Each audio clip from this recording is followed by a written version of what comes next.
ওযু নাই, সেজদা নাই, নামাজ নাই, দিন নাই, শরীয়ত নাই, এদের জন্য যে আপনি এত কষ্ট করলেন, এরা আপনার দুনিয়ার কি কাজে আসবে, আখিরাতের কি কাজে আসবে? বলেন অভিভাবক বলেন। আর দরকার হলে আর আইতাম না কোনোদিন, আইজ গিয়ে কই যা আর আইলাম না, নাইলে কইবেন আপনারা যে হুজুর এরম শক্ত হুজুর আর জীবন আইনেন। একবারই আসা, আমি এক অস্থির মানুষ, যার জীবনের কোনো স্থিরতা নাই। আমি কখন কই থাকি, কি করি কিচ্ছু জানি না, নিজেও জানি না।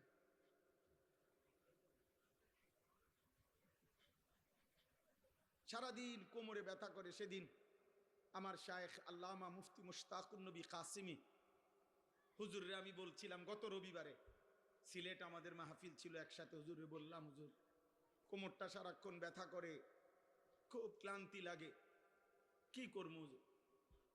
হুজুর আমারে বলতেছে, এমন এক কথা বলছে আমার হিম্মত বাইরে গেছে আরো 100 গুণ।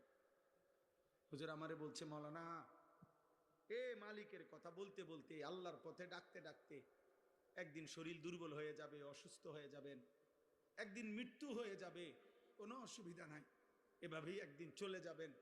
আর মালিকের কাছে বলবেন, মাওলা আপনার কথা বলতে বলতেই চলে আসছি মাওলা। कभी अर्श पर कभी फर्श पर, कभी उनके दर कभी दर बदर, गमे आशिकी तेरा शुक्रिया मैं कहां कहां से गुजर गया, कभी हो रास्तों में तन्हा कभी हो गुरूद सहरा, मैं जुनू का हम सफर हो मेरा कोई घर नहीं। এজন্য হযরত উলামায়ে কেরামের কাছে আমার অনুরোধ, আপনারা আপনাদের প্রত্যেকের জায়গায়, নিজ নিজ মহল্লা, নিজ নিজ এলাকা, নিজ নিজ মসজিদ মাদ্রাসা আশপাশ, যার যার সাধ্য মতো, কেউ 5 জনরে বলেন, কেউ 50 জনকে বলেন, কেউ 5000কে বলুক, কেউ 50,000কে বলুক, কেউ 5 লক্ষকে বলুক, যার যার সাধ্য মতো আপনারা প্রত্যেকের কাছে এক ভাই হিসাবে আমি অনুরোধ করছি, হযরত উলামায়ে কেরাম আরেকটু মেহনত করেন, আরেকটু উম্মতের ফিকির করেন, দরদ করেন, আরো একটু দেখেন এই সমাজের ছেলেগুলোকে ফেরানো যায় কিভাবে, এই সমাজের মেয়েদেরকে কিভাবে ফিরানো যায়, এই সমাজের বাবাদেরকে কিভাবে ফিরানো যায়।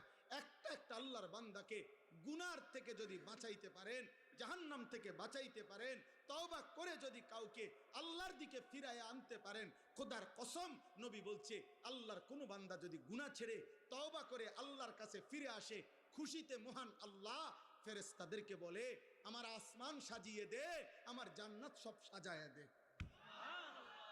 ফেরেশতারা বলে, মাওলা কেন আসমান সাজাইলেন, কেন জান্নাত সাজাইলেন? আল্লাহ বলে, আসলাহাল আবদু মাওলাহু, আজ এক গোলাম যে আমার থেকে ভাইগা গেছিল, যে আমারে অনেক দিন সেজদা দেয় নাই, যে আমার অনেক দিন ডাকে নাই, যে আমার অনেক দিন গোলামি করে নাই, আমার এমন একজন ভেগে যাওয়া বান্দা আজকে আমি মাওলার সাথে তার সম্পর্ক ঠিক করে ফেলছে, তওবা করে চোখের পানি ছেড়ে দিছে, আমি তারে মাফ করে দিছি, এই খুশিতে আমি আসমান সাজিয়ে দিলাম, জান্নাত সাজিয়ে দিলাম।